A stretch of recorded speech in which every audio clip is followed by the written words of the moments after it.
వాల్మీకి రామాయణం బాలకాండ. ఈరోజు మనం వాల్మీకి రామాయణంలోనే బాలకాండను గురించి చెప్పుకుందాం. మొదటిగా వాల్మీకి యొక్క ఆశ్రమం తమసా నదీ తీరంలో ఉన్నది. ఈ వాల్మీకి ఆశ్రమానికి వచ్చినటువంటి నారద మహర్షి త్రిలోక సంచారి.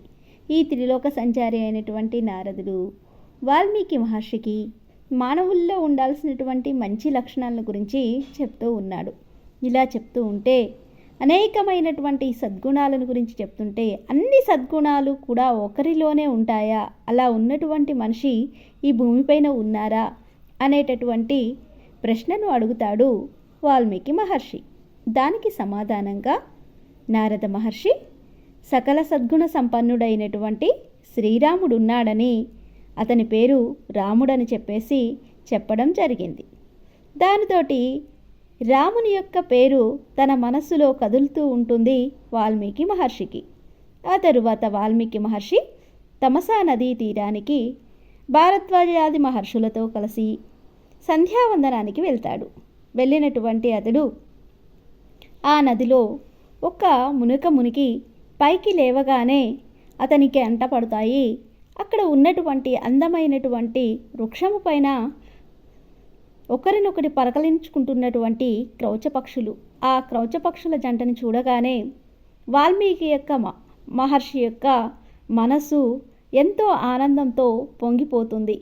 ఇంత ఆప్యాయత, అనురాగము కేవలం మానవుల్లోనే కాకుండా పశుపక్షాదుల్లో కూడా ఉంటాయా అని తనంతానే మయమర్చిపోయి ఆ పక్షులకేసి చూస్తున్నటువంటి సమయంలో అక్కడికి వచ్చినటువంటి ఒక కిరాతకుడు ఆ క్రౌంచ పక్షుల్లో ఒక పక్షిని తన బాణంతో కొడతాడు. దాంతో ఆ యొక్క పక్షి రక్తసిక్తమైనటువంటి దేహంతో కింద పడి విలువెల్లాడుతూ మరణిస్తుంది. ఆ పక్షిని చూసినటువంటి జంట పక్షి ఎగిరిపోకుండా ఆ పక్షి దగ్గరికి వచ్చి హృదయ విదారకంగా రోదిస్తూ అరుస్తూ ఆ పక్షికి చుట్టూ తిరుగుతూ ఉంటుంది. అది చూసినటువంటి వాల్మీకి మహర్షి ఆవేదనతోటి మానిషాత ప్రతిష్ఠింత అని చెప్పేసి అనర్ఘలంగా అనుష్టుప్ ఛందస్సులో ఒక అద్భుతమైనటువంటి శ్లోకాన్ని చెప్పాడు. ఆ తరువాత అతనికి ఏమీ అర్థం కాలేదు.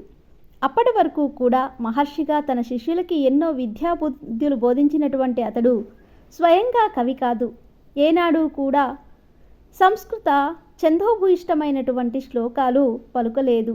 అటువంటిది తాను పలికినదేమిటి అని మనస్సులో మదనపడుతూ రామనామము, పక్షి యొక్క బాధ ఇవన్నీ కూడా వాల్మీకి మహర్షి యొక్క మనసులో మెదులుతూ ఉంటాయి.